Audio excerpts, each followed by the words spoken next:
જામનગર શહેરના solarium zone હેઠળના સંખ્યાબંધ વિસ્તારોમાં આજે ગુરુવારે મહાનગરપાલિકાની વોટર વર્કર્સ શાખા દ્વારા પાણી કાપ રાખવામાં આવ્યો હતો।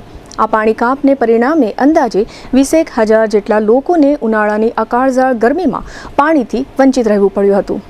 વોટર વર્કર્સ શાખાના કાર્યપાલક ઇજનેર અલ્પેશ ચારણિયાએ જણાવ્યું છે કે જીજી હોસ્પિટલ નજીક પાણીની એક મુખ્ય લાઇનમાં ભંગાણ સર્જાયું હતું। આ ઉપરાંત સોલેરિયમ પરિસર વિસ્તારમાં ફ્લો મીટર લગાવવાની કામગીરી કરવાની છે।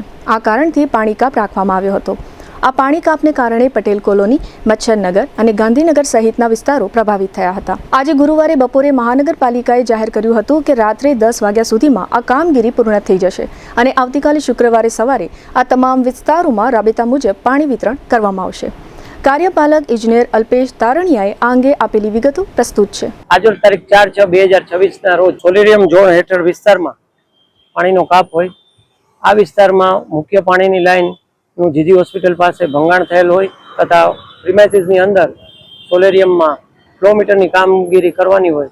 જે કામગીરી રાઉન્ડ ધ ક્લોક ચાલુ છે। આ કામગીરી રાત્રે 10 કલાક સુધીમાં પૂર્ણ કરવામાં આવશે। જે વિસ્તારોમાં આજે રોજ બંધ રહેલ છે તેમાં પટેલ કોલોની, ગાંધીનગર, મુંબઈનગર વગેરે વિસ્તારો જે અસર કરતા છે તેને આવતીકાલે રાબેતા મુજબ પાણી વિતરણ કરવામાં આવશે, જેથી જાહેર જનતાને છે કે આમાં સહકાર આપવા વિનંતી। આમાં અંદાજિત 15,000 થી 20,000 જેટલા મકાનોને અસર કરતા